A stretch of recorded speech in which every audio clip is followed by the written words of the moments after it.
অনেক যুবক আছে নিজে একাই 4-5টা মেয়ের সঙ্গে প্রেম করে বেড়ায়। সমস্যা হচ্ছে এরা করলে সমস্যা হয় না, যখন আমরা এটা প্রতিবাদ করি আমরা প্রেম বিশেষজ্ঞ হুজুর হয়ে যাই। আমরা হারামকে হারাম বলে প্রেম বিশেষজ্ঞ হুজুর হয়ে যায় আজকাল। কিন্তু আমার কথা একটা, যতদিন আমি বেঁচে আছি আমাকে যুব সমাজের সঠিকটা বলতে হবে, ভুলটাও বলতে হবে, ঠিক কিনা প্রিয় ভাই? কিন্তু ওই যে প্রেম বিশেষজ্ঞ হুজুর না, এগুলোতে আমি কিন্তু মজা পাই না আর কি। সে মজা পায় হয়তো, তো আমি কিন্তু এই জিনিসগুলোতে মজা পাই না। ওই যে সুরসুরি মার্কা প্রেমের ওয়াজ করে যুবকদেরকে হেদায়েত দেওয়া যাবে? এগুলো প্রেম নয়, এগুলো হচ্ছে জিনা। এগুলো কি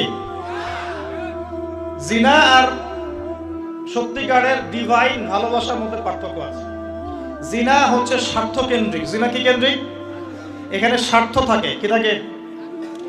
আর যখন আপনি ডিভাইন লাভ, আল্লাহর পক্ষ থেকে ডিভাইন ভালোবাসা আসবে বিয়ের পর, তখন সেখানে শুধুমাত্র স্বার্থ থাকে না, বরং কোনো কোনো ক্ষেত্রে নিজের স্বার্থ ক্ষুণ্ণ করে আমরা স্ত্রীদের স্বার্থ দেখি না? এটা ডিভাইন।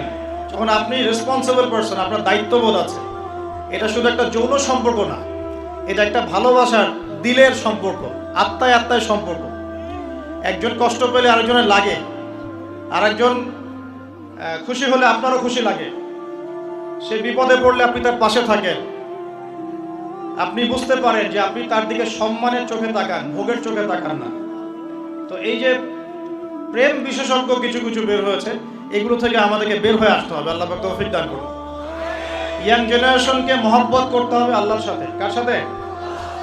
আল্লাহর সাথে মহব্বত করেন, তার রাসূলের সাথে মহব্বত করেন, তার কিতাবের সাথে মহব্বত করেন, রাসূলের সুন্নতের সাথে মহব্বত করেন। ইনশাআল্লাহ পুরো দুনিয়া আপনার হয়ে যাবে। ইনশাআল্লাহ দুনিয়া তো কিছুই না, পরকাল পুরোটাই আপনার হয়ে যাবে ইনশাআল্লাহ। আর আপনাদের জীবনের উদ্দেশ্য হবে আল্লাহর সন্তুষ্টি অর্জন করা। কি করা? যে কোনো কাজ হোক, যত ছোটই মনে হোক না কেন, হোক সেটা একটা ছোট্ট দিনই প্রজেক্ট বা বড় কোনো ভিশন।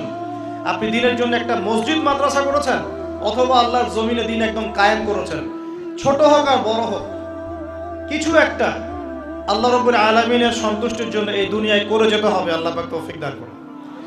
এটা হবে আপনার লাইফের ভিশন, অ্যাম্বিশন। আল্লাহ পাক তৌফিক দান করুন। আমি নিজের বিশ্বাসের জগতে পরিবর্তন নিয়ে আসেন। এই ডিজিটাল তাকবীর দিও না, ডিজিটাল তাকবীর দিও না, নরমাল তাকবীর দাও।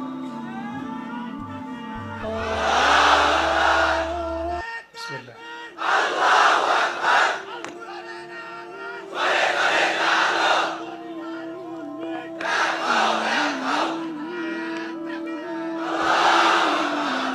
ভাই ঠিক আছে, শুকরিয়া। এই হলো তাকবীর। এটা হলো কি তাকবীর নাকি তাকবীর? কোনটা হবে ঠিক? আস্তাগফিরুল্লাহ। কোন যুগে আসলাম রে ভাই? সবই চেঞ্জ হয়ে যাচ্ছে দিন দিন। আচ্ছা ঠিক আছে, শুকরিয়া।